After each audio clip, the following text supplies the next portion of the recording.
nka RMC nta mustaff wa RMC utaramuvugishije, bamwe yarabatutse arabandagaza, abandi arabasuzugura, kuza kugezaho kuri uyu wa gatanu. Amakuru namenye nuko bamutumije bamubwira bati ibintu birakabije, hanyuma yahagera message yamugeraho bamubwira bati ngwino twitabe kuri RMC tuganire ku mikorere yawe. Arababwira ati ntabwo nshobora kubona tike, nta tike nabona. Yego. Mutesi ko biyobora Rwanda Media Commission aravuga ati nta kibazo, dushobora gushakira uburyo, bashaka imodoka ya RMC ijya kumufata kugira ngo bamuganirize.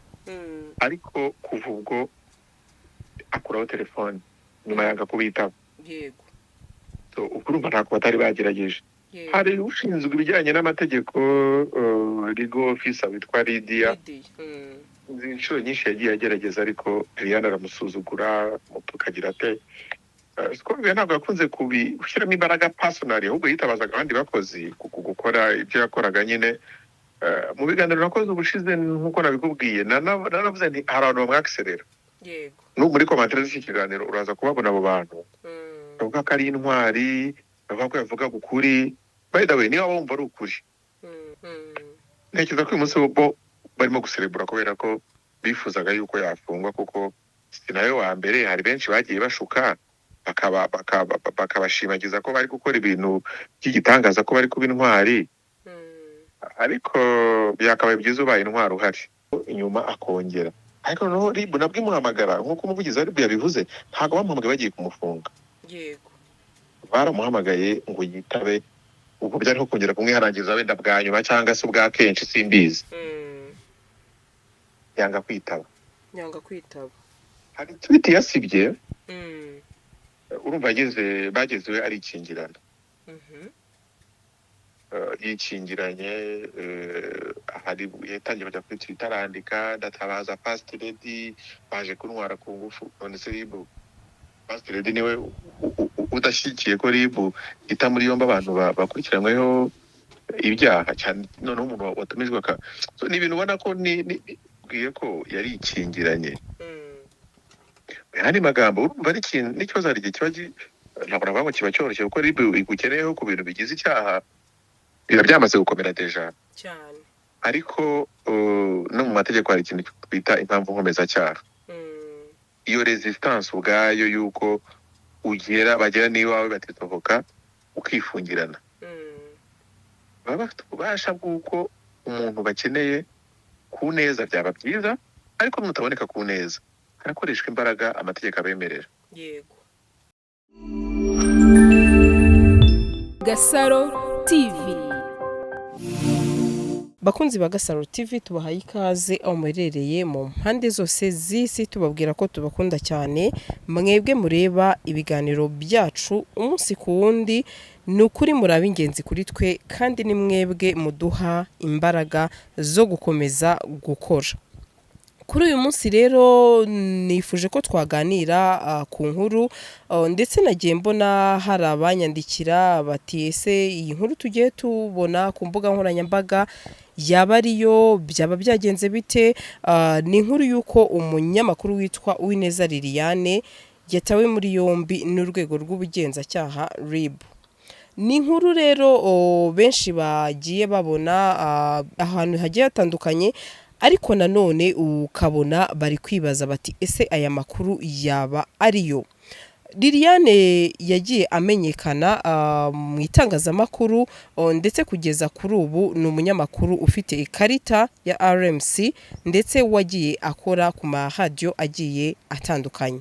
Kugeza kuri uyu munsi rero yarafite YouTube channel yitwa Ganira 250, ndetse nifuje ko twaganira ku murongo wa telefone na Theo Manirakiza, umuyobozi w'Ukwezi TV, kugira ngo tube twaganira.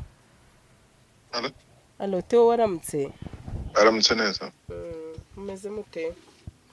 Tumeze neza. Ndi live rero ku Gasaro.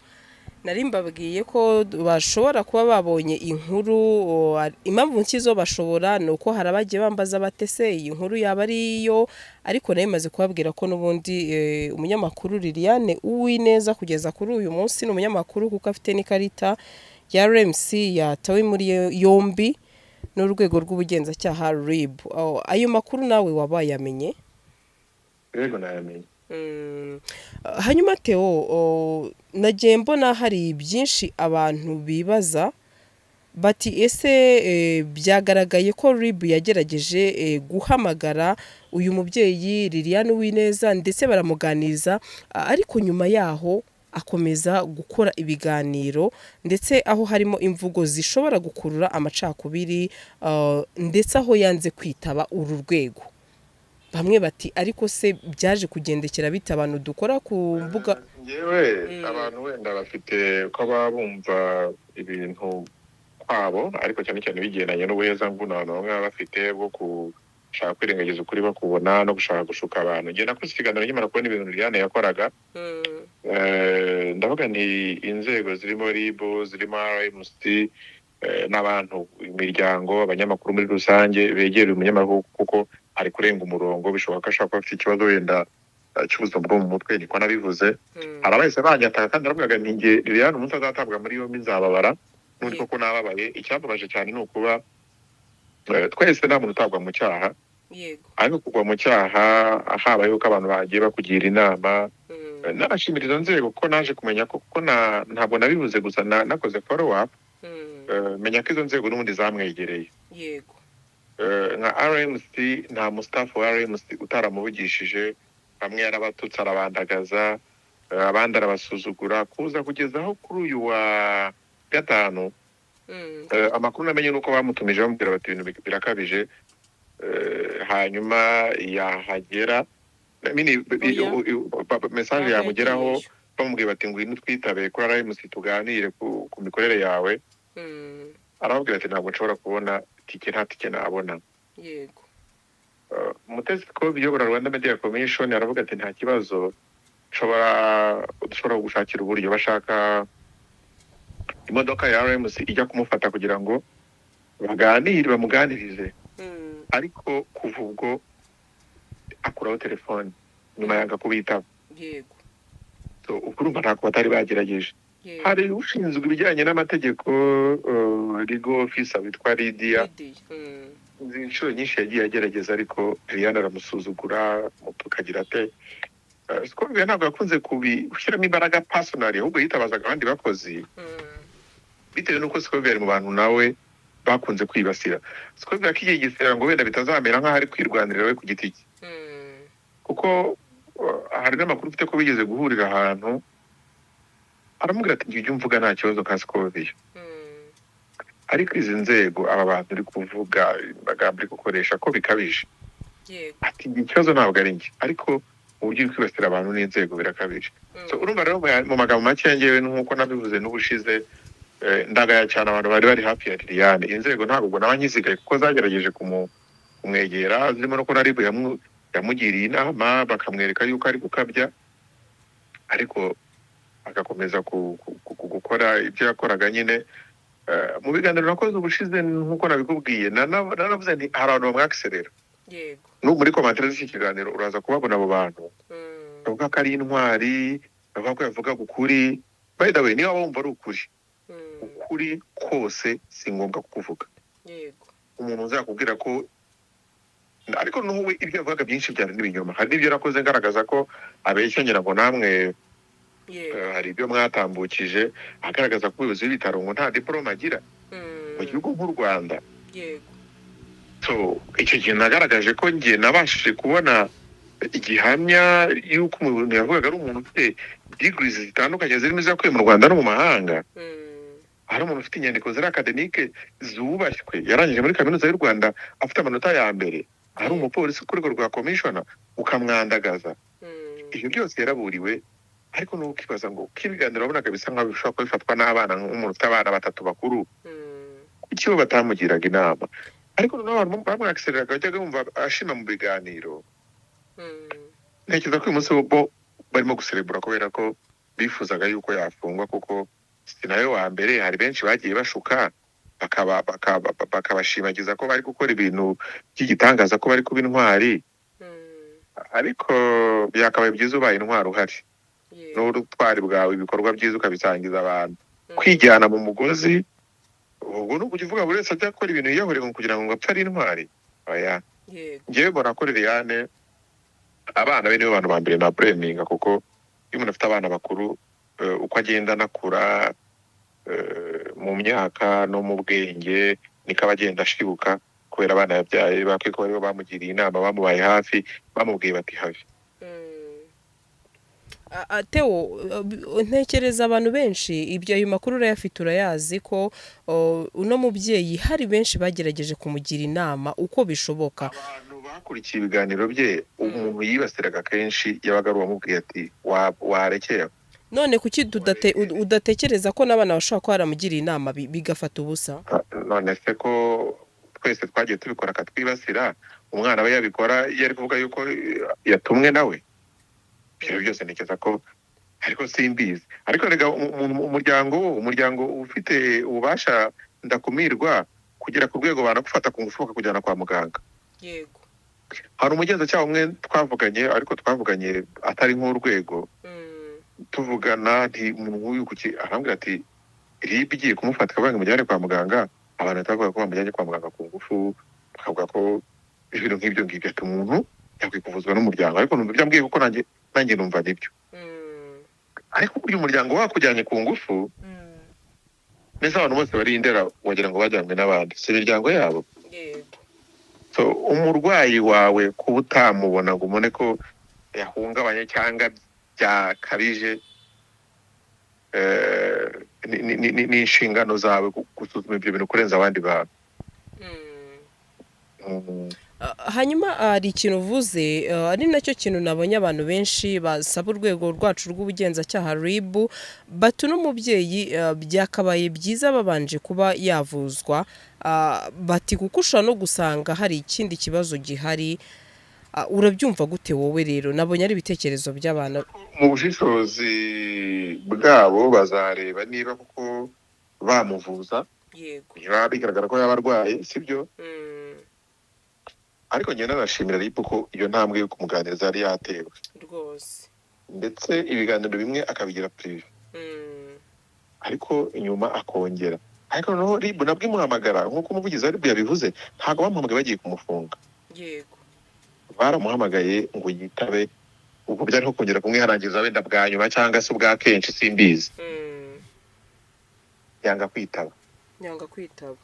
Hari tweet yasibye, urumva bagezewe ari ikingirana.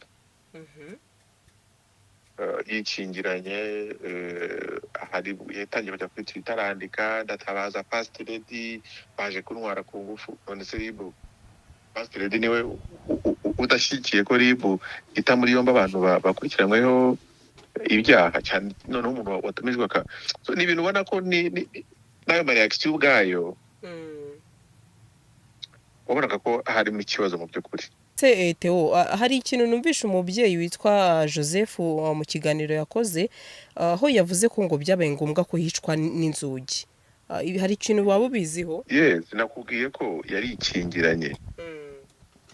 Hari magambo urumva ari ikintu n'ikibazo, hari igihe kiba ntabwo navuga ngo kiba cyoroshye, kuko RIB igukeneyeho ku bintu bigize icyaha biba byamaze gukomera deja cyane. Ariko no mu mategeko hari ikintu twita impamvu nkomezacyaha.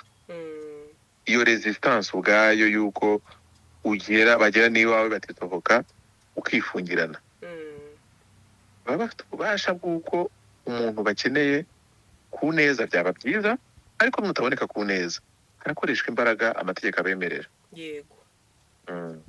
Hanyuma Theo, umuvugizi w'urwego rw'ubugenzacyaha RIB Dr Murangira Bitieri yavuze ko bamuganirije ndetse akagerageza kuba yasaba imbabazi, ndetse yiyemeza kugira ibyo ahindura, ayisiba n'ibiganiro bimwe n'ubundi nk'uko wari ubitubwiye, ariko nyuma n'ubundi nabo batungurwa no kubona yongeye gukora ibiganiro birimo amagambo ashobora gukurura amacakubiri. Ibyo biganiro hari byo barabonye? Narabibonye nk'aho yibashyize umunyamakuru umwe rwose w'umuhanga. urumva iyo umuntu yibasiye umunyamakuru akavuga ngo ni igisaza n'ibindi bintu actually aba bantu nk'abo tuba nk'inararibonye ahubwo ariko nyine ntabwo nshaka kubigaruka kubera ko njye impamvu ndi kwanga kubivugaho cyane yego sindi kumera nk'ugaragaza ububi bw'ibintu yakoze ngo mbivuge mu mazina kuko ni byinshi yego mbifuzemo cyane byamera nk'aho uri kumwibasira yego ariko njyewe icyo nasaba ni uko amahirwe bari bamuhaye n'ubundi bamuhandi yego yo kwihanangirizwa yo kuganirizwa ariko no kuvuzwa bakareba niba nta kibazo afite yego no kuvuzwa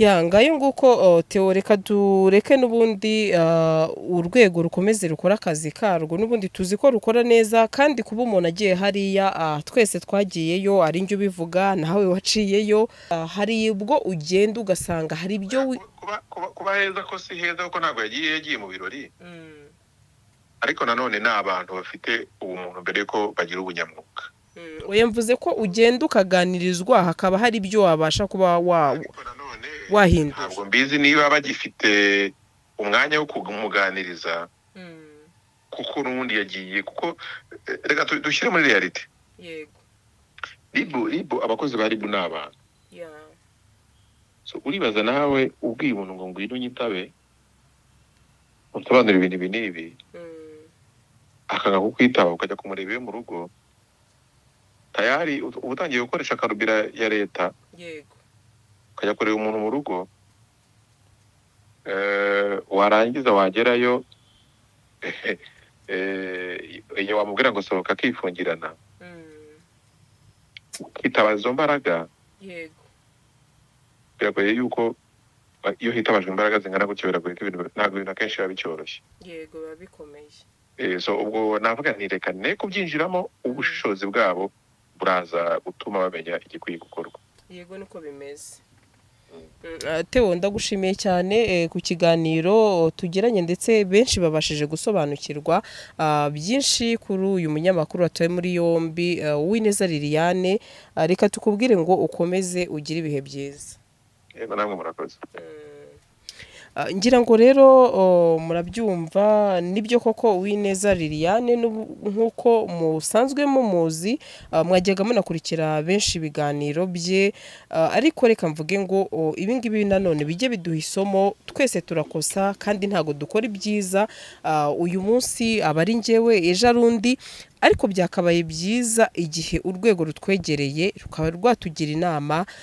ruti nyaboneka ahangaha Gasaro uri kurenga umurongo cyangwa se uri kurengera hari ibyo wabasha guhindura bikaba byiza yuko hari ubwo nagerageza byibuze nkaba nakerekana ko hari impinduka nubwo nacikwa navuga ko ribu ntababyeyi nabo bakabona ko byibuze hari ifoti washyizemo kugira ngo ube byibuze wakorera iryo kosa ariko nta kutari wageze reka mbabwire ngo rero amakuru ariho nuko umuvugizi w'urwego rw'ubugenzacyaha RIB Dr Murangira Biteri yamaze gutangaza ko uyu munyamakuru yatawe muri yombi iperereza rero rikaba rizakomeza afunzwe kugeza igihe icyemezo kizafatirwa bishingiye ku cyo iperereza rizagaragaza ngayo nguko rero bakunda Liliane Uwineza mu musengere ndetse akomeze aganirizwe n'ubundi n'urwego rw'ubugenzacyaha RIB cyane ko rubifite mu nshingano zarwo